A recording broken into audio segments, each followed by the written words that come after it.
Class 9ত পাঠ গ্ৰহণ কৰি থকা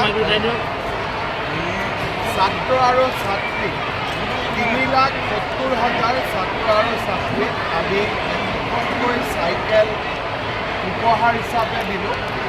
যোৱা বছৰ চাহ বাগিচাৰ হাইস্কুলসমূহ উদ্বোধন কৰিব আহোঁতে বহুকেইগৰাকী ছাত্ৰ ছাত্ৰীয়ে মোক চাইকেলখনৰ প্ৰয়োজনীয়তাৰ বিষয়ে কৈছিল। তেতিয়া আমি সিদ্ধান্ত লৈছিলোঁ যে আমি ছাত্ৰ ছাত্ৰীসকলক চাইকেলৰ যোগান ধৰিম। আজি সেই পবিত্ৰ কৰ্মফেৰা সম্পাদন কৰিবলৈ পাই নিজকে ধন্য মানিছোঁ। শিক্ষামন্ত্ৰী ডক্টৰ ৰণোজ পেগু ডাঙৰীয়া আৰু শিক্ষা বিভাগৰ আটাইকে এই আঁচনিটোৰ সফল ৰূপায়ণৰ বাবে ধন্যবাদ আৰু অভিনন্দন জনাইছোঁ। অহা বছৰ আমি ক্লাছ 8 আৰু 9 দুয়োটা বৰ্ষৰ ছাত্ৰ ছাত্ৰীকে আমি চাইকেল দিম।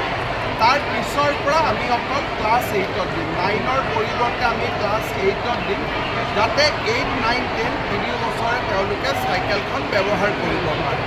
আৰু তাৰ কাৰণে অহা বছৰটোত আমি দুয়োটা ক্লাছত একেলগে দিব লাগিব। তাৰ পিছৰ পৰা অকল ক্লাছ 8ত দি থাকিব। যিসকল শিক্ষকে অকণমান ঘৰৰ পৰা দূৰত থকা বুলি বা কিবা কাৰণত স্কুলখন দূৰ কাৰণে যোৱাৰ অসুবিধা বুলি কয়, তেওঁলোকে আবেদন কৰিলে তেওঁলোকক আমি এখন স্কুটি দি দিম। তাৰ বিষয়ে আমি আঁচনি এটা বনাই আমি ঘোষণা কৰিম। মুঠৰ ওপৰত আটাইতকৈ ডাঙৰ কথা হ'ল যে সময়ত আমি সকলোৱে গৈ স্কুল পাব লাগিব। চৰকাৰী বিদ্যালয়বিলাকে আজি প্ৰাণ পাই উঠিছে, এই পৰিৱেশত আমি ধৰি ৰাখিব লাগিব। মাইক্ৰ' ফাইনেন্স আগতকৈ লোকসভা বা বিধানসভাই হওক নিৰ্বাচনী এটা অস্ত্ৰ হ'ব নেকি আপোনালোকৰ? এইবিলাকৰ বতাহতটো আৰু কোনো নাথাকিবই। অস্ত্ৰ কাক মাৰিব? সন্মুখত কোনোবা থাকিলেহে অস্ত্ৰ মাৰিব।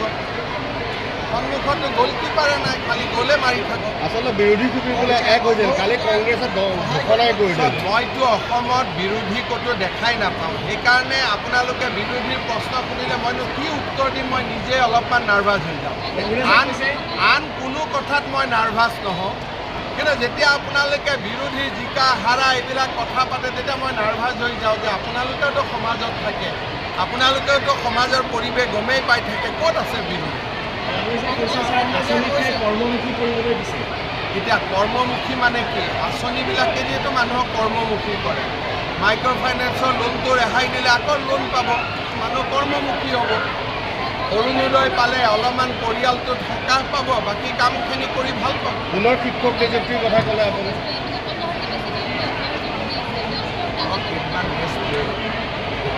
কেইদিনমান জিৰণি বিৰতি ল'লে হ'ব, আকৌ কামত আহি যাব। এইবছৰ কিমান শিক্ষক নিযুক্তি? আন্দোলন হ'লে ইয়াত একো কাম নহয়। আন্দোলন বিবৰ্জিত পৰিৱেশ সৃষ্টি কৰাটোৱেই মেইন কাম। আলোচনাৰ মাজেৰে চব হ'ব, আন্দোলন কৰিলে পিছুৱাই যাব। পুনৰ শিক্ষক নিযুক্তিৰ কথা ক'লে এইবছৰতে শিক্ষক নিযুক্তি? শিক্ষা এপৰ কাৰণে ৰণোজ পেগুক অসমৰ ইতিহাসে সদায় কৃতজ্ঞতাৰে সৈতে সোঁৱৰণ কৰে।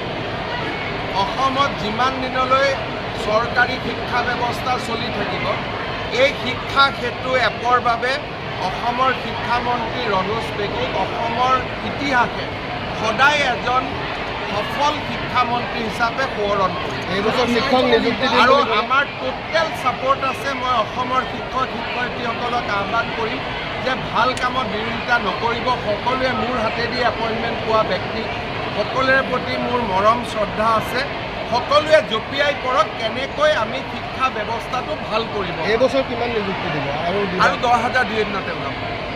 ইজৰাইলত কোনোবা অসমৰ ছাত্ৰ ছাত্ৰী আবদ্ধ হৈছে? ইজৰাইলত এনেই আবদ্ধ নহয়, য'ত যুদ্ধ হৈছে চাউথ ইজৰাইল বা গাজা ষ্ট্ৰীপ, তাতে অসমৰ কোনো মানুহ নাই।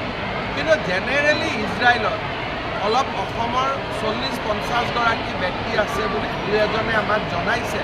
কিন্তু আজিৰ পৰা ভাৰত চৰকাৰে বিমানেৰে সকলোকে ভাৰতলৈ লৈ আহিব। 5 ৰাজ্যৰ যি নিৰ্বাচন চলি ইয়াত আৰু কথা পাতি কিনে আপোনাৰ 5 ৰাজ্য হ'ব। জিন্দাবাদ।